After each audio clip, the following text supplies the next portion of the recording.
Bonjour à tous, je suis ravie de vous retrouver aujourd'hui dans ma cuisine pour une nouvelle recette. Alors pour avoir un petit peu de place, je me suis orientée un petit peu différemment aujourd'hui. J'espère que vous me voyez bien, qu'il n'y a pas trop de contre-jour à l'arrière avec la fenêtre. Je ferai mieux la prochaine fois sinon. Alors aujourd'hui, on se retrouve pour une recette sucrée dans le moule barquette Savarin. Alors, ce moule, c'est vraiment un moule que j'adore. C'est une nouveauté du catalogue Printemps-été Guy de Marle. Alors, pourquoi j'aime ce moule? En fait, ce moule a une forme un petit peu régressive tout en étant vraiment moderne. Il a d'ailleurs été dessiné par Rachel Levesque.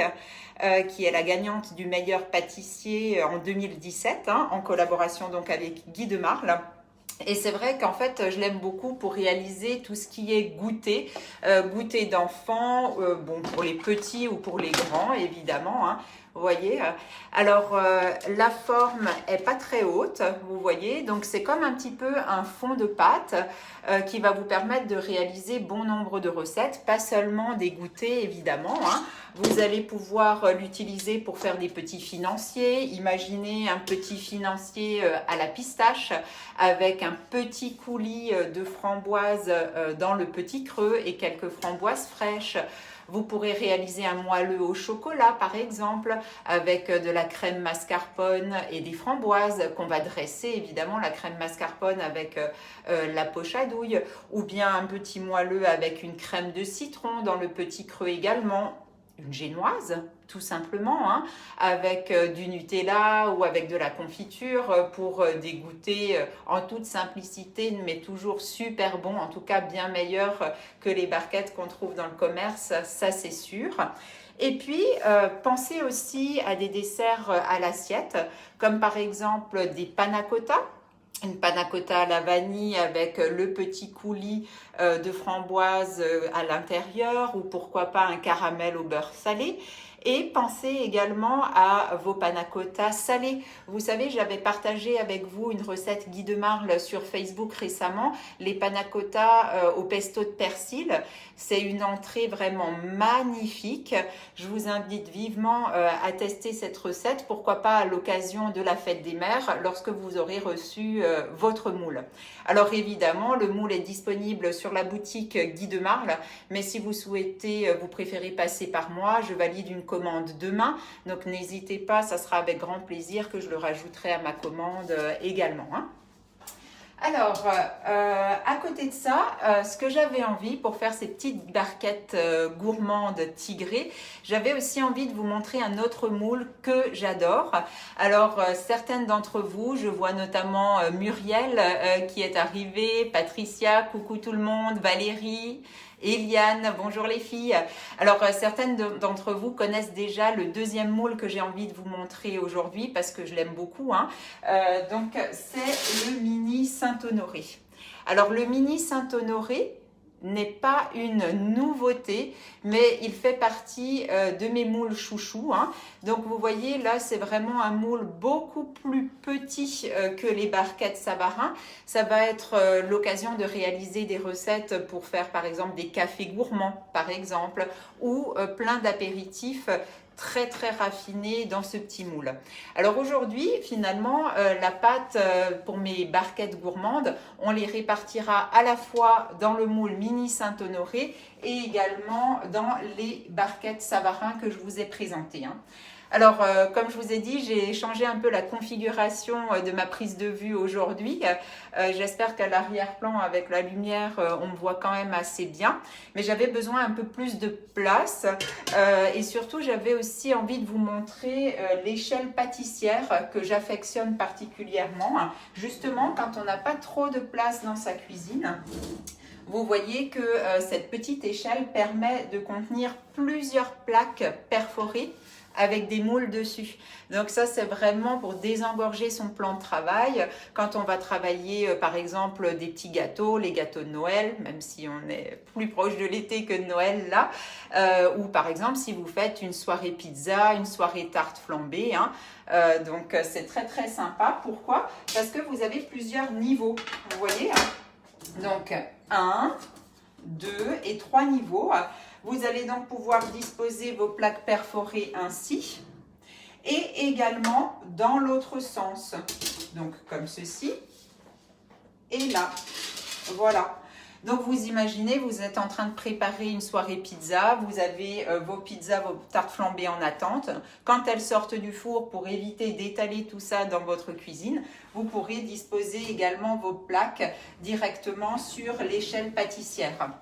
Alors, l'échelle pâtissière, on la trouve également sur la boutique en ligne et dans votre catalogue, mais je vous remettrai tout ça avec la recette du jour dans une publication qui suivra, qui s'appelle toujours Mon Instant Gourmand, où vous retrouverez non seulement les ingrédients de la recette, le détail de la recette, la vidéo en replay, si ma foi vous l'avez loupé, et également tous les accessoires, les ingrédients que j'ai utilisés. Hein, voilà. Bonjour Fina, on me voit très bien. Bon bah parfait, merci. Alors pour notre recette, qu'est-ce que j'ai fait? Dans le cul de poule, j'ai déjà mis mon sucre. On va rajouter également du beurre. Alors le beurre, c'est un beurre que j'ai laissé à température ambiante. Donc en fait, c'est un beurre mousse qu'on appelle un beurre pommade. Hein. Donc on va rajouter ce beurre pommade dans le cul de poule avec le sucre. Hein. Voilà.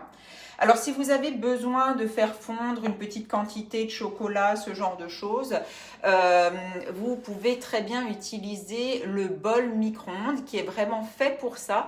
Donc, il ne risque rien, il ne risque pas de fondre. Et vos spatules, vos petites spatules grises vendues par l'eau de deux, hein, vous savez, mes petites spatules à Nutella que j'aime particulièrement, enfin, mes enfants aussi, hein, adorent ces petites spatules pour étaler leur Nutella le matin. Donc, on va mélanger le beurre avec le sucre, hein, ou plutôt, on va écraser le beurre dans le sucre avec la petite spatule. Hein. Voilà. Ah, je vais monter, voilà, mes petites manches qui me dérangent. Donc, on mélange bien le beurre et le sucre, vous voyez, en l'écrasant. Hein. Alors que c'est vrai que les petites spatules grises ont une consistance un peu plus dure que les Maryse, que vous connaissez bien aussi. Hein. Donc, ça permet de bien écraser, vous voyez, quand vous avez deux préparations à bien mélanger ensemble, comme ceci. Hein. Voilà. Le cul de poule, bah, toujours idéal pour travailler les pâtes, mais aussi pour monter vos pâtes levées, les pâtes à pain, les pâtes à pizza. Pourquoi? Parce qu'il est en inox, donc il va conduire la chaleur et ça va vous permettre d'obtenir une pâte levée qui gonfle beaucoup plus rapidement.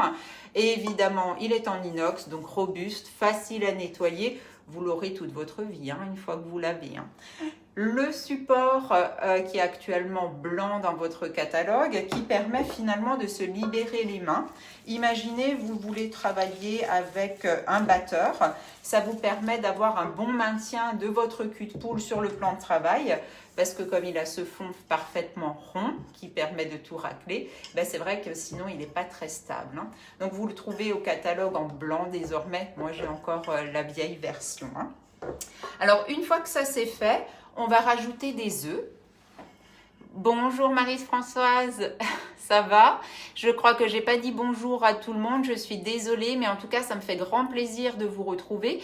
Et n'hésitez pas, pour celles qui nous rejoignent, à me mettre juste un petit coucou. Je saurai donc qui c'est qui m'a regardé cet après-midi, histoire de vous saluer tout à l'heure, comme je ne peux pas le faire peut-être en direct.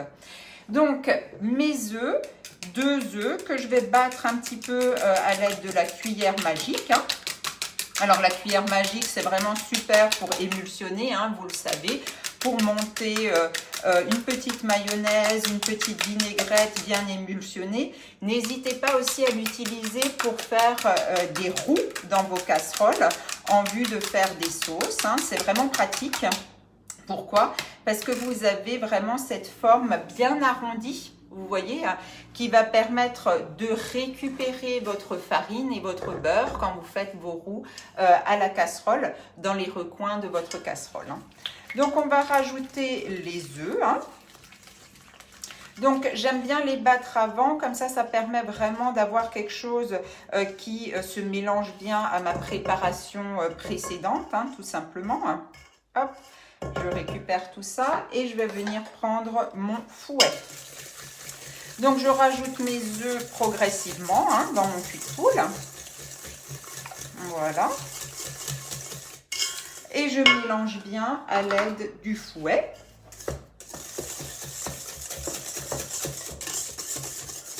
Voilà.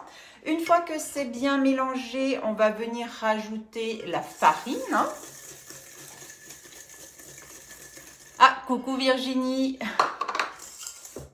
Voilà. Alors évidemment, j'ai pesé tous les ingrédients à l'avance, hein, comme d'habitude quand on se rencontre en atelier culinaire traditionnel, hein, pour gagner du temps. Alors d'ailleurs, en parlant d'atelier culinaire, vous savez que les restrictions vont être levées progressivement les prochaines semaines.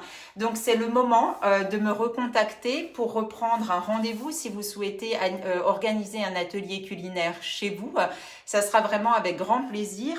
Alors n'hésitez pas à reprendre votre agenda assez rapidement parce qu'évidemment maintenant tout le monde se bouscule. Je comprends, hein. Moi aussi j'ai vraiment envie de vous revoir en atelier présentiel, en atelier traditionnel et partager à nouveau ces bons moments avec vous et avec vos amis. C'est toujours hyper convivial de se voir ainsi, hein. Donc, n'hésitez pas à me contacter en m'envoyant un petit message si vous avez envie qu'on planifie ça dans nos agendas, hein. Donc là, j'ai rajouté de la poudre d'amande, hein. Voilà. Alors, ma pâte commence à épaissir, hein.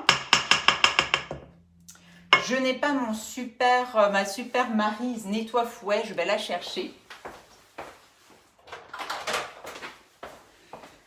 Quand votre pâte commence à épaissir et qu'on travaille avec un fouet, quelquefois on a de la pâte qui reste dans le fouet. Donc en fait ça c'est très pratique. Moi j'adore les accessoires Guy de Marle autant que les moules, hein, parce qu'ils sont vraiment astucieux. Et vous voyez qu'en fait cette Maryse nettoie fouet permet de récupérer tout ce qu'on a laissé à l'intérieur du fouet de manière à ne pas avoir de perte, hein.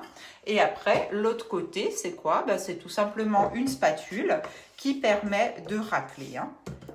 Voilà. Et pour finir, qu'est-ce qu'on va rajouter dans notre cul de poule? On va rajouter des vermicelles au chocolat ainsi qu'un tout petit peu de vanille. Vous savez, comme j'aime cette vanille, je vous l'ai souvent présentée, notamment à l'occasion des mini cannelés au chocolat et à la fève tonka. Donc en fait, cette vanille de Papouasie est en vente sur la boutique Guy de Marle dans la partie épicerie. C'est de la vanille très parfumée en poudre, hein.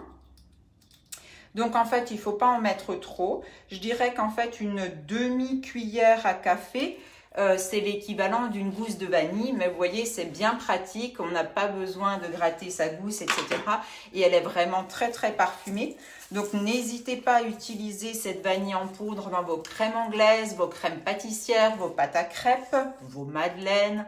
Bref, tout ce que vous aimez parfumer à la vanille, même des yaourts, hein, ou bien des flans au caramel et à la vanille, etc., hein.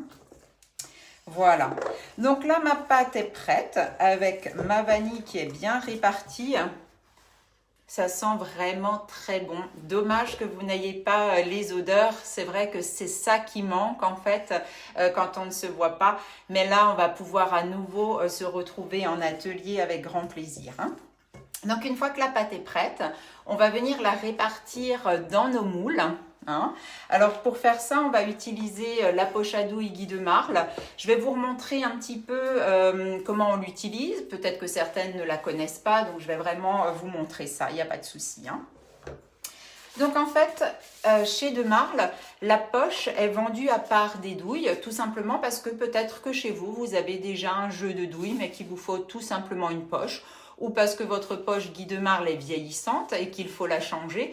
Vous savez, souvent en atelier, je vous ai fait des petites bouchées au curry ou au curcuma. C'est vrai que ça marque un petit peu, même après nettoyage au liquide vaisselle.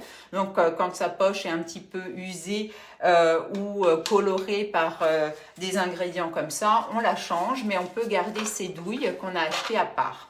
Alors, aujourd'hui, on va utiliser le jeu de douilles à visser, qui est livré donc dans une jolie petite boîte.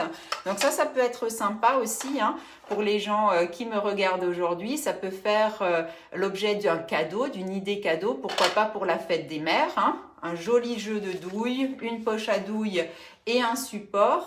C'est vraiment un joli kit si votre maman aime pâtisser et cuisiner. Hein.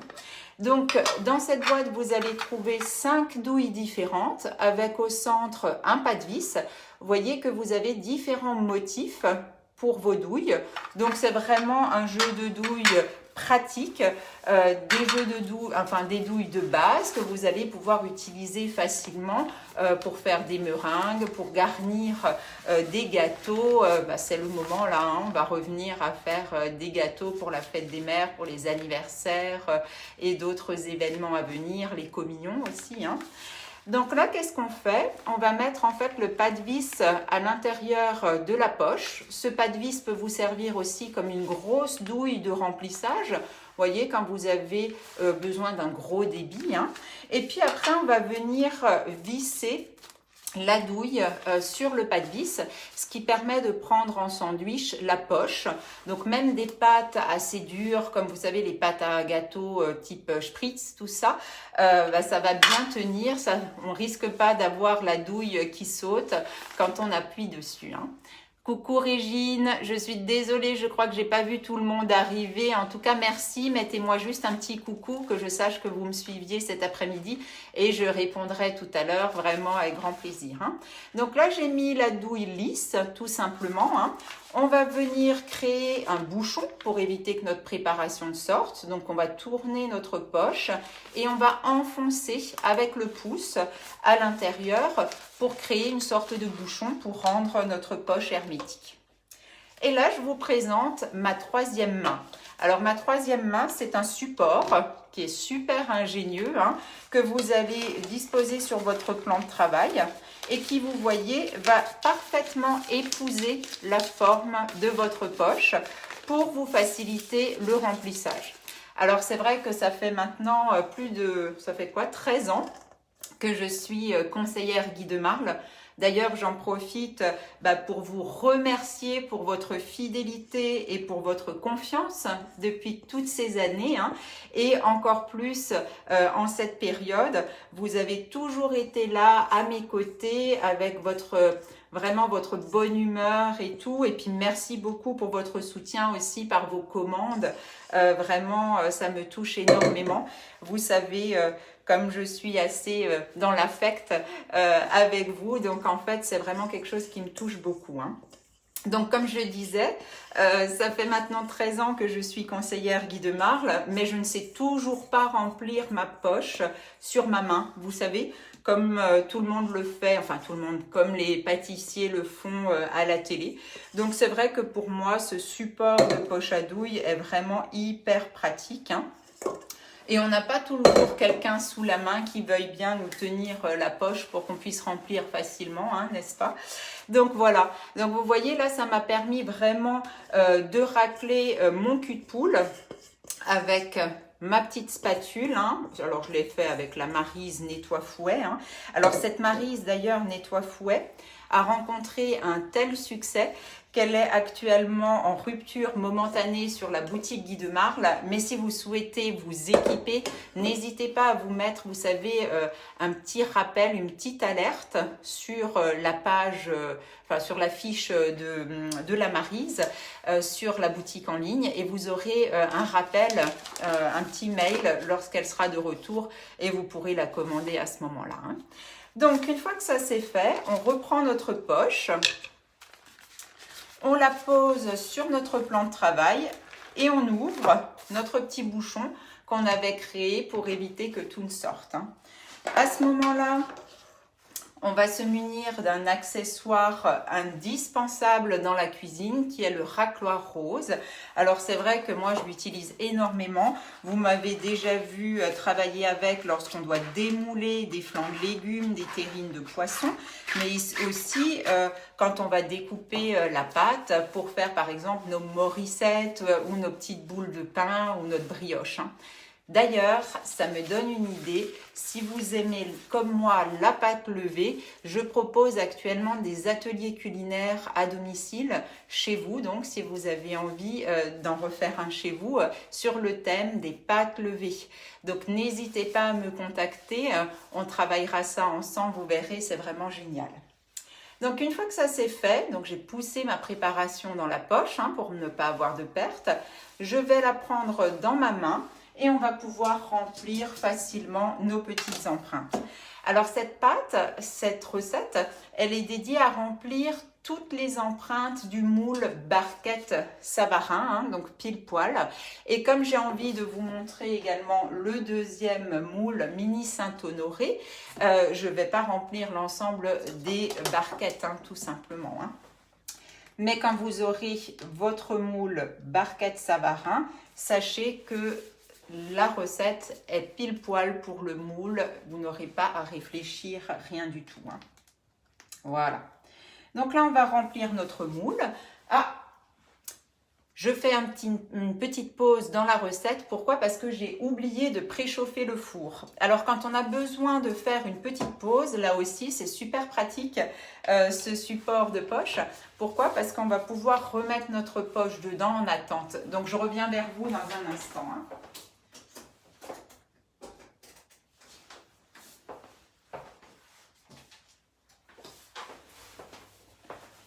Voilà, donc mon four est maintenant préchauffé à 180 degrés pour pouvoir tout à l'heure enfourner facilement et directement ma recette. Alors, la recette, une fois qu'elle sera enfournée, ne sera pas encore terminée. Pourquoi? Parce que dans le petit creux de notre petite barquette gourmande, on va y mettre également une ganache de chocolat. Donc moi, je vais passer ma recette au four et je vous reprendrai en live dès que la recette sera sortie du four, de manière à vous montrer comment réaliser la ganache. On le fera ensemble en live et comment on va décorer notre moule de ganache. Donc voilà, donc là j'en ai rempli un tiers en moins, de manière à garder de la pâte pour le deuxième moule. Donc vous voyez qu'une fois que vous avez votre poche à douille dans la main, vous pouvez remplir autant d'empreintes que vous souhaitez. Voilà. Alors le mini Saint-Honoré, pourquoi je l'adore? Parce qu'en fait, il a une petite forme très raffinée, un petit fond de pâte, une petite fleur, comme le dit ma fille. Et c'est vrai qu'en fait, rien que par cette petite forme, ça transforme vraiment vos goûters, vos cafés gourmands et vos apéritifs avec vraiment quelque chose de très très raffiné en termes de résultats. Juste un instant, je reviens vers vous. Voilà. Je devais vérifier quelque chose sur mon four. Donc, hop, on continue. Alors, quand on a l'impression que notre poche est vide, que nenni, il en reste souvent encore. Alors, reprenez votre racloir et poussez à nouveau la préparation jusqu'au bout.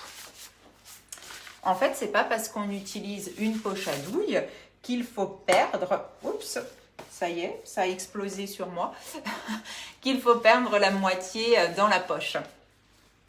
Alors j'espère que toutes les personnes qui ont pu me suivre en live m'ont mis un petit mot pour me faire un petit coucou, histoire que je puisse également vous remercier tout à l'heure de m'avoir suivi.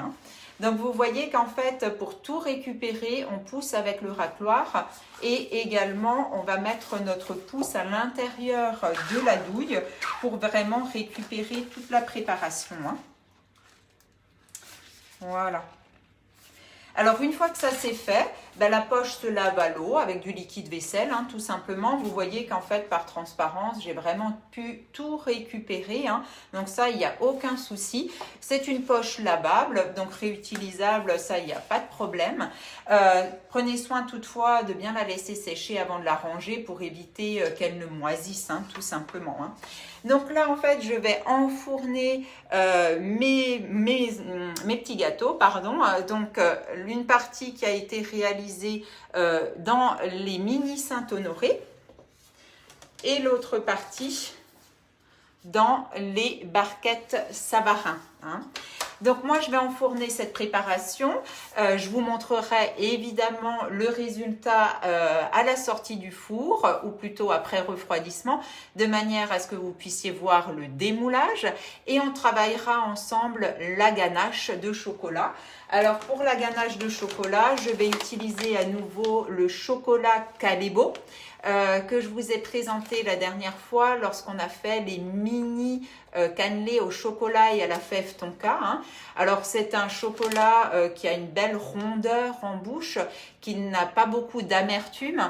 Donc c'est un chocolat qu'apprécie en général toute la famille et que vous pouvez utiliser autant pour faire une coque en chocolat, par exemple avec des madeleines ou ce genre de choses, ou également pour le faire fondre dans vos desserts au chocolat, comme dans les brownies ou comme ça. Hein. Donc pareil, vous allez le retrouver facilement sur la boutique Guy de Marle. Et je vous présenterai encore tout à l'heure le chocolat rubis, le chocolat rouge, lorsqu'on fera notre ganache ensemble. Mais en tout cas, je vous remercie de m'avoir suivi pour la première partie de cette recette. N'hésitez pas à me mettre vos commentaires et vos questions dans le chat de manière à ce que je puisse y répondre. Alors oui Valérie, dans les moules vides, je vais mettre un tout petit peu d'eau, un petit fond d'eau, de manière à ce que le moule ne cuise pas à blanc, hein, ce qui risquerait d'altérer à la longue le revêtement anti-adhérent. Mais ça serait quand même la faute à pas de chance qu'on soit toujours sur les mêmes empreintes vides. Hein. A priori, quand vous faites une recette Guy de Marle, c'est toujours pareil. Vous avez un moule avec des recettes clés en main qui vont pile poil pour le moule. Là, c'est juste parce que j'avais envie de vous présenter deux moules différents tout simplement. Hein. Voilà, ben écoutez, je vous dis à tout à l'heure pour la suite de la recette avec la réalisation de la ganache ensemble. À tout à l'heure.